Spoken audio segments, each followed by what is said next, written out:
Hello everyone, hope you're having a great evening. Merry Christmas. Wanted to put this video out for Christmas with a little message to start off with from Santa himself. Ho, ho, ho! Merry Christmas to all you wonderful pilots and aviation enthusiasts out there. May your skies always be clear and your journeys filled with magic and joy. Ho, ho, ho! Alright, so I wanted to do a video just explaining how to navigate using ADF. And that is, of course, Automatic Direction Finder. It's a radio navigation system that helps determine the relative bearing of your aircraft in relation to a radio station. So there's a station on the ground. I found them on the map. I'll just look up a VFR map, find the NDB symbol, which is this, and then you use your aircraft's ADF receiver to tune it in and fly right to it. You have a needle that points right to the station. So I find it on the map, and then I looked in Google Maps and found it in the real world, and then see if I can actually find the exact station or tower in Microsoft Flight Simulator. So a little information about ADF real quick. An ADF uses a loop antenna to detect the direction of minimum reception from a radio beacon. The ADF then indicates the direction to the pilot as a magnetic bearing or relative bearing. ADF accuracy can be affected by a number of factors. Night effect: the sky waves can cause errors up to 30 degrees at night if the aircraft is outside of 70 nautical miles. Terrain: reflections from hills and coastal refraction can change the signal direction. Careful of that.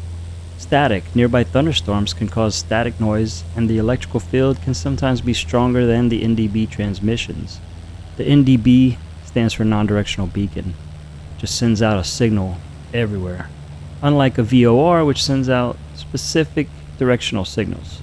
So very easy, as some approaches use this and ADF to make that approach to the runway. Very useful if you can't see anything. I started off with a simple idea. I wanted to take off from 3 Forks, 9 Sierra 5, tune in this NDB Manny at 266 Bravo Zulu, identify it, and then use that to fly right into the Bozeman International Airport.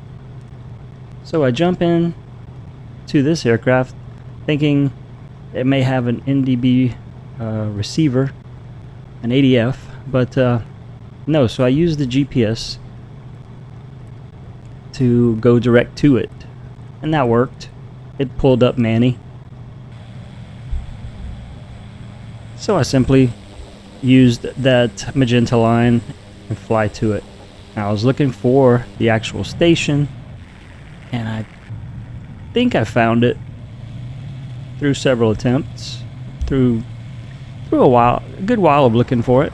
Pulled it up on the actual map.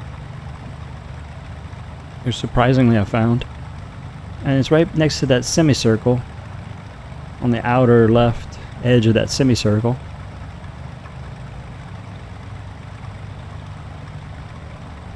So I did find a little shack there in that patch of grass you can see there. I did find a shack with its light on, but I wanted to find it using the needle, the proper ADF. So I jumped in the 172 Skyhawk, tuned it into the actual ADF 266, did the flip-flop. Now it doesn't always pull up when you're on the ground. You need a good line of sight. I was monitoring the ADF channel and nothing, didn't hear anything, so that's normal. So I got into the air. Still nothing.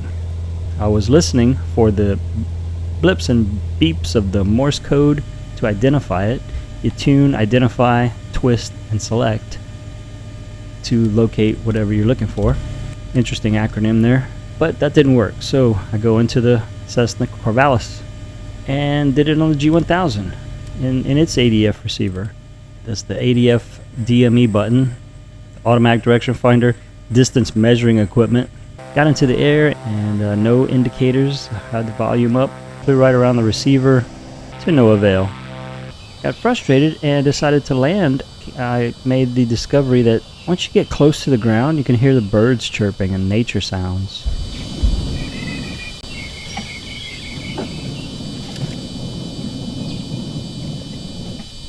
shut down my engine, so I was able to hear the nature sounds. Very cool feature. Even tried to see if the air tractor had a ADF receiver. It did not, but I had fun flying that for a while. I even went to Microsoft Flight Simulator 2020. I thought there was a glitch. It didn't dawn on me yet that the ADF there around Bozeman could just be broken. So that's what it was. I then tried, obviously, next step, try another ADF. Tried one around Mobile, Alabama. Jumped in the 172, dialed it in, and lo and behold, we have tones.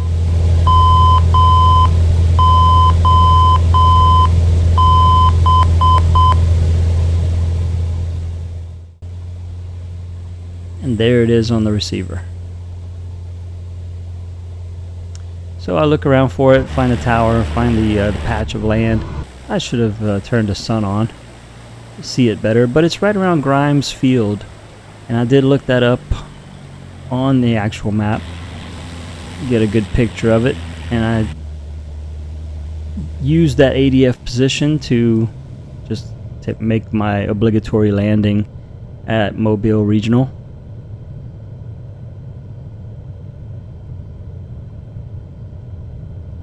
Can't resist a good opportunity to perform a landing, get a night landing on the books that Flight Sim conveniently keeps track for you.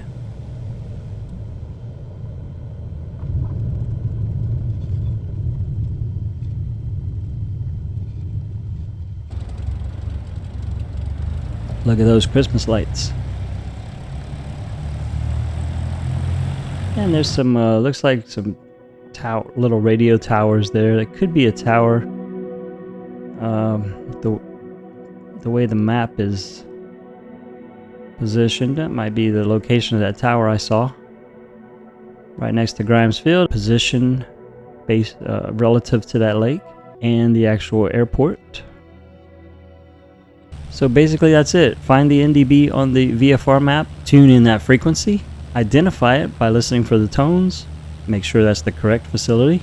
You don't really have to twist, just follow the needle. You can use it for your own reference if you need to. You can put the direction of the runway into that ring if you like. But just follow the needle to there. Once it flips, you're over it. So make that turn to the runway. Very easy to use, very great tool, the ADF. I hope you enjoyed this video and hope you had a great Christmas. See you on the next one. Take care and God bless.